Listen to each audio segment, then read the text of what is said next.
the lecture number 11 of the literary criticism. Here in this lecture we are going to discuss the sources of sublimity. In our previous lecture we have discussed the idea of or the concept of sublimity. What is the sublime, or the concept or the idea of sublime according to Longinus, Burke as well as Immanuel Kant. Here we will try our best to find out the depth and the strength of the five sources that the Longinus was presented into his book on the sublime for the sublimity. जी लॉन्जाइनस के मुताबिक जो उसके सब्लिमिटी के sources हैं जो उसने अपने documents के अंदर जो हैं वो बताए हैं, उनको हम इस लेक्चर के अंदर डिस्कस करेंगे. तो let's move on to the our first slide. The five sources of the sublimity. There are five sources basically. Okay, Longinus prescribed the five sources of sublimity into his work. He finds five principal sources of sublime, first two of which are largely the gifts of nature. जो पहले दो हैं वो gifts of nature है. Gifts of nature का मतलब क्या है? वो पोइट के अंदर मौजूद होते हैं, वो राइटर के अंदर मौजूद है. ठीक है, वो नेचर के अंदर मौजूद है. तो remaining three are the gifts of art. जो बाकी तीन हैं वो किसके अंदर मौजूद हैं? वो आर्ट के अंदर. वो आर्ट्स का गिफ्ट्स होते हैं. यानी कि पोइट का जो आर्ट है, पोइट जो है वो नेचुरल एक एंटिटी है क्योंकि वो एक ह्यूमन बीइंग है, इस दुनिया के अंदर मौजूद है, और उसने जो वर्क पैदा किया है वो आर्ट है उसकी. ठीक है जी. और वो एक पोएम भी हो सकती है. पोइट जो है वो पोएम पैदा करता है, राइटर जो है वो प्रोज पैदा करता है. ठीक है. तो वो कहता है बाकी जो तीन जो इसके जो सोर्सेज हैं वो पोएम का पार्ट है या वो आर्ट का पार्ट है. जो पहले दो हैं वो नेचर का गिफ्ट है या पोइट के अंदर मौजूद है. ठीक है, इसलिए मैंने यहाँ पे ब्रैकेट्स जो है ना वो ड्रा की हैं. What is the first source of sublimity according to Longinus? This is one the grandeur of thought. जी, ग्रैंडर ऑफ थॉट यानी कि अफकार की अजमत और रिफत, अगर हम इसका माना करें ना. ठीक है, तदब्बुर की अजमत या फिक्र की अजमत जो है. Nobody can produce a sublime works unless his thoughts are sublime. उसमें कहते ये कहता है कोई भी बंदा सबलाइम वाला काम या सबलाइम टाइप का जो वर्क है वो कोई बंदा उस वक्त तक नहीं पैदा कर सकता जब तक कि उसके जो थॉट्स हैं वो सबलाइम ना हो, जैसे हमने वो कॉन्सेप्ट के अंदर देखा था. ठीक है. It is impossible for those whose whole lives are full of mean. कहता है ये इन लोगों के लिए मुमकिन ही नहीं है. ठीक है, जो जिनकी जिंदगियां पूरी की पूरी एक मीननेस होता है उनकी पूरी जिंदगी में, लालच, हिर्स और हसद, हवस से भरी हुई जिंदगियां, इन चीज़ों से जो पुर होती है ना जिंदगियां, उन लोगों के लिए मुमकिन नहीं है कि वो अपनी थॉट्स को सबलाइम कर सकें. ये वो कहना चाह रहे हैं आगे. ठीक है, और वो क्या कर सकें? To produce anything that is admirable. और वो कोई ऐसा काम कर सकें जो कि एडमायरेबल हो और वर्दी हो ऑफ एन इमॉर्टल लाइफ, कि ता हयात या ता जिंदगी जो है रहती दुनिया तक के लिए वो को वर्दी काम कर सकें. इन लोगों के लिए पॉसिबल नहीं है, जो कि मेंटली तौर पर मीन होते हैं. ठीक है, और फिजिकली तौर पर मटेरियलिस्टिक होते हैं. ठीक है, और ये किनका लोगों का काम है? जिनकी थॉट्स जो हैं वो बड़ी प्योर होती हैं. ठीक है, और वो कोई भी ऐसा काम नहीं पैदा कर सकते जो कि काबिल तारीफ हो और रहती दुनिया तक वो कायम रह सके. Stately thoughts belong to the loftiest mind. फिक्र कहाँ पे पैदा होती है? या बड़े जो है ना वो अफकार जो हैं वो कहाँ पे पैदा होते हैं? वो लॉफ्टीएस्ट माइंड के साथ, बड़े जहनों के अंदर, पहुँचे हुए जहनों के अंदर ही ख्यालात जन्म लेते हैं। ठीक है, जो इस मटेरियल दुनिया से ऊपर उठने की सलाहियत जो माइंड रखता है ना, वही माइंड बड़े तसव्वुरात और बड़े ख्यालात देने का अहल है। ये इसका मतलब है जी। तो use of imagery in this source is useful. Imagery का जो इस्तेमाल है सोर्स के अंदर वो बड़ा मुफीद है। Because it helps the reader to understand the concepts of the writer, क्योंकि ये मदद करता है रीडर की अंडरस्टैंड करने के लिए राइटर के कॉन्सेप्ट को। That can be appealing to one, किसी एक या ज़्यादा, पांचों की पांचों सेंसेस में से किसी एक या ज़्यादा को भी वो क्या कर सकती है, ये अपील कर सकती है इमेजरी। क्यों? क्योंकि हमने ये बताया है कि ये इमॉर्टल लाइफ के लिए वर्दी वर्क होता है ये पैदा करना। तो बड़ा जो ख्याल है, बड़ी जो फ़िक्र है, वो रहती दुनिया तक को मुतासर करेगी। ठीक है, जब तक दुनिया कायम होगी। तो उसके लिए उसको क्या चाहिए? अंडरस्टैंडिंग, क्योंकि हर रीडर जो है वो उसको अंडरस्टैंड कर सके उस राइटिंग को। इसलिए ही तो उसकी जो वर्थ जो है वो लॉन्ग लाइफ रहेगी ना। ठीक है जी। तो उसके लिए क्या है? इमेजरी को यूज़ किया जाता है इस के अंदर, इस सोर्स में। The second source is the capacity for strong emotions. Strong emotions means inspired patience. Strong emotions का मतलब क्या है? इंस्पायर्ड, ऐसे जज्बात जो भड़के हुए जज्बात हो ना, जो बंदा मतलब है कि इमोशनली बड़ा चार्ज किस्म का जो पर्सन है ना, ठीक है, इमोशनली बड़ा एक्टिव किस्म का।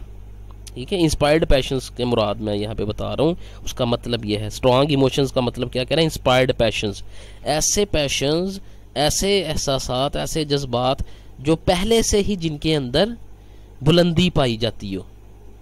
ठीक है, ये यहाँ पे स्ट्रॉन्ग इमोशंस का मीनिंग है।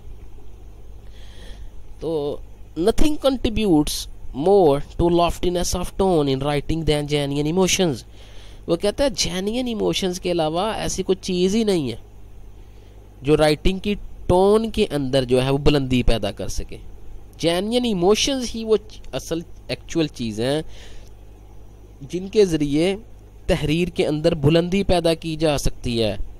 ठीक है, तहरीर के अंदर अजमत पैदा की जा सकती है, राइटिंग के अंदर जो है रिफत पैदा की जा सकती है, उसके अंदर एक सबलिमिटी लेके आ सकते हैं, एक्सीलेंस पैदा किया जा सकता है आपने राइटिंग के अंदर, हाइट पैदा की जा सकती है। इसके अलावा जेन्युइन इमोशंस के अलावा कोई भी चीज़ पैदा नहीं कर सकती ये चीज़ राइटिंग में।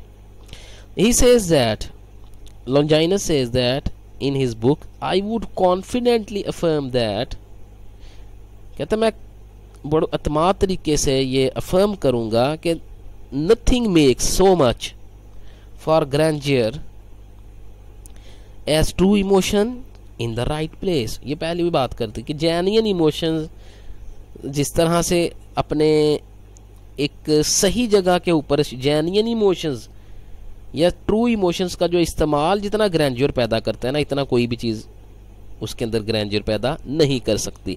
इट इंस्पायर्स द वर्ड्स, कहता है क्योंकि जो इमोशंस हैं ये किसको इंस्पायर करते हैं? वर्ड्स को इंस्पायर करते हैं ये। As it were, as it were का मतलब कहता है ज़ाहिर अल्फाज को अगर इंस्पायर करते हैं तो इसका मतलब अल्फाज इंस्पायर होते भी हैं फिर। ठीक है, with a wild gust of mad enthusiasm, किसके साथ ये चार्ज होते हैं, किसके साथ ये इंस्पायर होते हैं? With a wild gust of mad enthusiasm, यानी कि एक जो है वो बड़ा शदीद किस्म का जो एक उसके अंदर जोश होता है ना, पागलपन की हद को पहुंचा हुआ शदीद किस्म का एक जो जोश है वो उनके अंदर पैदा होता है। एंड फील्स देम, और उनके अंदर क्या चीज़ फील कर देता है?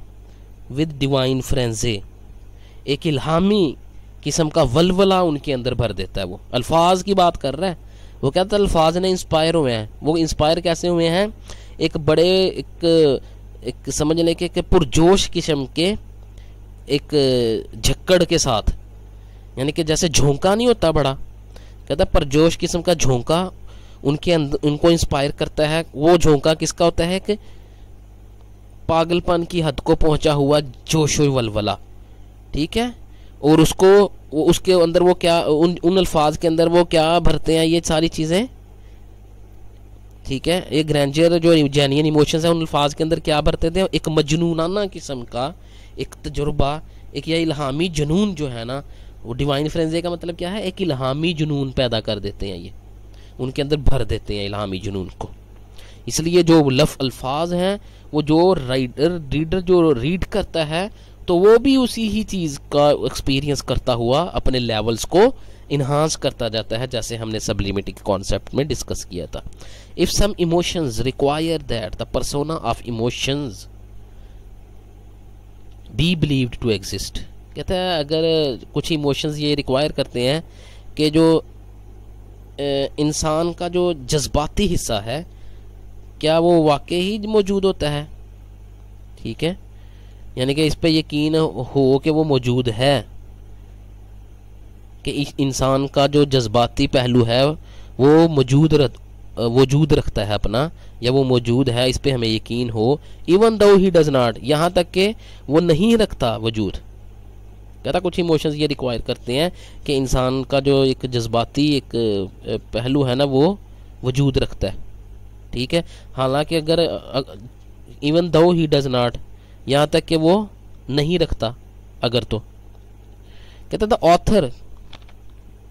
ऑथर क्या करता है, मेड इट पॉसिबल, इसको मुमकिन बनाता है फॉर द रीडर के लिए, to feel the fictional characters intuitive feelings in the story के अंदर करेक्टर्स की वजदानी जो एक एहसासात है ना फिक्शनल करेक्टर के, उसको फील करने के काबिल बनाता है रीडर को, ठीक है। इमोशंस ने क्या डिमांड की, क्या रिक्वायर किया कि इमोशनल एक पर्सोना जो है ना वो अपना वजूद रखता है। कहता है हालांकि वो वजूद नहीं रखता अल्फाज के अंदर, ये अल्फाज के अंदर इमोशनल जो एक पहलू है या उसका इमोशनल जो पार्ट है उस करैक्टर का वो वजूद नहीं रखता। अल्फाज तो नहीं ना इमोशंस दिखाते, अल्फाज तो एक कंक्रीट चीज़ है, इमोशनल एक एब्स्ट्रैक्ट चीज़ है। वो कहता है हालांकि ऐसा नहीं होता, लेकिन फिर भी ऑथर क्या कर देता है, ये रीडर को इस काबिल बना देता है कि वो फिक्शनल जो करैक्टर उसने जो करैक्टर वहाँ पे पैदा किया स्टोरी के अंदर, उसकी इंट्यूटिव फीलिंग्स को वो क्या कर सके, फील कर सके अल्फाज के जरिए, ये वो कह रहा है। The third one is the appropriate use of pictures. Figures of speech should not be used mechanically, it must be rooted in genuine emotions. Mechanically नहीं यूज करना चाहिए फिगर ऑफ स्पीच को। मतलब क्या है, फिगर ऑफ स्पीच इस तरह की नहीं चाहिए वो कलर्स वहाँ पे डिफाइन करना शुरू हो जाएं, ठीक है, उसकी जो है ना वो एंगल्स डिफाइन करें, ज्योमेट्रिकली आप जो है ना वो पैदा करना शुरू हो जाएं, ठीक है जी, कि उसका मतलब इतने फिट थी, इतने ऊंचाई थी, इतनी गहराई थी। These are the mechanical features of the figure of speech. कहाँ पे कहता है, जेन्युइन इमोशंस के अंदर उसको जड़ पकड़नी चाहिए, उसकी जड़ कहाँ पे मौजूद होनी चाहिए, जेन्युइन इमोशंस में, मैकेनिकल में नहीं। These emotions elevate to style and themselves, ये इमोशंस क्या कर सकते हैं, कहता है क्योंकि ये इमोशंस क्या कर देंगे, एक तो राइटिंग का जो स्टाइल है या वर्क ऑफ आर्ट का जो स्टाइल है उसको, उसके लेवल को एलिवेट करते हैं, और इसके साथ साथ वो ये इमोशंस खुद को भी एलिवेट करते हैं। एक तो वर्क ऑफ आर्ट का जो स्टाइल है उसको एलिवेट किया जाता है और खुद को भी ये इमोशंस एलिवेट करते हैं। Grandeur of any figure will depend on its being employed in the right place and the right manner on the right occasion with the right motive. जी ग्रैंडियर ऑफ जो किसी भी फिगर का जो grandeur है उसकी जो अजमत है वो किस पे डिपेंड करती है कि इसको एम्प्लॉय सही जगह पे एम्प्लॉय करना और सही मैनर के अंदर एम्प्लॉय करना, सही मौके के ऊपर और सही मोटिव के साथ, ठीक है, सही मोटिव के साथ, सही मौके के ऊपर, सही मैनर में, सही जगह पर इसको एम्प्लॉय करने पर डिपेंड करती है किसी भी फिगर का ग्रैंडियर। और फिगर का ग्रैंडियर, जो फिगर के अंदर ग्रैंडियर हो उसका वर्क क्या होता है, टू एम्पलीफाई, बढ़ाना, टू मल्टीप्लाई, उसको मजीद आगे तकसीम करना, डेवलप करना, and to speak in the tones of exaggeration, और मुबालगे की टोन के अंदर बोलना, ठीक है, यानी कि जो ज़ुबान है या जो बयान है उसके अंदर मुबालगे की टोन को पैदा करती है, ठीक है, ज़ुबान को एम्पलीफाई करती है, उसको मल्टीप्लाई भी करती है, ठीक है जी। फिगर ऑफ स्पीच जो है ये उसका फंक्शन है। The fourth source is the nobility of diction. What is the diction? It is the choice and arrangement of words and use of metaphors and ornamental language. ठीक है, choice और arrangement है words की, और metaphors और ornamental language का use है इसके अंदर। ये सारी की सारी चीज़ें डिक्शन के अंदर इंक्लूड होती हैं। ठीक है, it is suitable and striking words have a moving and seductive effect upon the reader. जी, कहता है जो स्ट्राइकिंग वर्ड्स हैं और सूटेबल वर्ड्स हैं ना, वो मूविंग और सेडक्टिव इफेक्ट रखते हैं रीडर के ऊपर। And are the first thing in the style to land. और पहली चीज़ जो ये राइट वर्क के जो काम के स्टाइल को इन्होंने देनी होती है ना इन अल्फाज ने, पहली चीज़ क्या ये देते हैं इसको? Beauty, grandeur, dignity, force and power. ये सारी चीज़ें प्रोवाइड करते हैं ये वर्ड्स उसके स्टाइल के अंदर। ठीक है, they breathe voice into dead things. कहता है ये मुर्दा चीज़ों में रूह फूंक देते हैं। डिक्शन जो है वो क्या करता है, ये जो या वर्ड्स जो हैं जो हम डिक्शन के अंदर यूज़ करते हैं, वो मुर्दा चीज़ों में रूह फूंकने का नाम है डिक्शन। ये बड़ी ज़बरदस्त, breathe voice into dead things. Among these ornament of speech Longinus considers metaphor and hyperbole. जी, ऑर्नामेंटल जो है, ऑर्नामेंट ऑफ स्पीच के अंदर लॉन्जाइनस कंसिडर करता है मेटाफर और हाइपरबोले को। ठीक है, मेटाफर और हाइपरबोले, मेटाफर आप जानते हैं, ठीक है जी, जिसको हम तमसील कहते हैं। ठीक है, और हाइपरबोले क्या है? ओवर स्टेटमेंट करना। ठीक है, ओवर स्टेट करना किसी भी चीज़ को, उसकी नॉर्मल जो एक्चुअल से उसको बढ़ाकर बयान करना, ये हाइपरबोले है। ठीक है जी, तो these are the figure of speech, या ये इसको हम कहते हैं कि लिटरेरी डिवाइसेस हैं ये मेटाफर और हाइपरबोले, आप देख लीजिएगा। The last one is a dignity of composition. The source number 5 is the dignity of composition. It should be one that blends. कहता है कंपोजिशन को एक ऐसा एक सिंगल ब्लेंड के अंदर एक ऐसा यकता होना चाहिए, यानी कि उसके अंदर एक ऐसी वननेस पाई जाए कंपोजिशन में जो ब्लेंड हो, जो पीछे चारों सोर्सेज हम पढ़ के आए, किसका? Thought, emotion, figure and words themselves.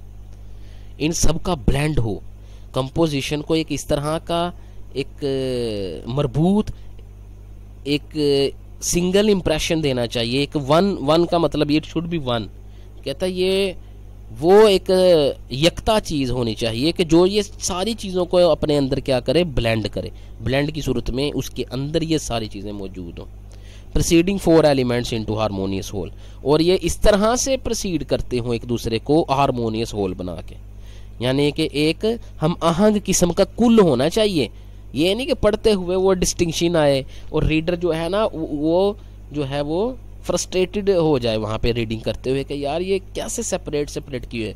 Harmonious होना चाहिए उसके अंदर होल, उसके अंदर एक हम आहंग किस्म का कुल ही होना चाहिए उसे। ठीक है, एक कुल की सूरत में उसे कोई अपीयर होना चाहिए, या रीडर को उसको इम्प्रेशन इस तरह का जाना चाहिए कि जैसे उसको वो रीडर उसके अंदर से अगर तमीज़ करना चाहे तो वो उसको फ़र्क ना कर सके कि कौन सा जो है ना ये अकल से इसने चीज़ लिखी है, कौन सी इसने इमोशनली लिखी है और कौन सी इसने एस्थेटिकली लिखी है। ठीक है, ये तीनों के तीनों, ये चारों के सारों इसमें ब्लेंड होने इस तरह से चाहिए। Not only a natural power of persuasion. ठीक है, composition is not only a natural power of persuasion और ऑफ गिविंग प्लेयर। कहता है ये प्लेयर और परसुएशन की नेचुरल पावर ही नहीं है सिर्फ, बल्कि क्या है ये composition, but also the marvellous power of exalting the soul. ठीक है, रूह की जो परवाज करने की जो ताकत है ना, एक बड़ी एक पुरअज़म जो ताकत है ये वो भी मुहैया करती है। यानी कि रूह को अपने आप से बुलंद होने की जो ताकत है ना, मार्वलस किस्म की, वो भी ये मुहैया करती है। सिर्फ प्लेयर और परसुएशन की ताकत नहीं होती, बल्कि power of exalting the soul भी है। It makes the reader share the emotion of the speaker. जी, जो कंपोजिशन है ये इस काबिल बनाती है रीडर को वो स्पीकर के इमोशंस को शेयर करे, यानी कि स्पीकर के इमोशंस को फील करे। कंपोजिशन की ये क्वालिटी है, वो स्पीकर के इमोशंस को फील करवानी चाहिए। कंपोजिशन को, स्पीकर के इमोशन झलकते हैं कंपोजिशन के अंदर, ठीक है। 200 साल पुराना बंदा मर गया लेकिन वो इमोशंस अपने काम की सूरत में उसके कंपोजिशन में छोड़ गया। Then the proper rhythm is one of the elements in the harmony. तो हार्मनी के अंदर रिदम भी, ठीक है, एक प्रॉपर एलिमेंट है। So this is all from my side. If you have any problem you can contact me on my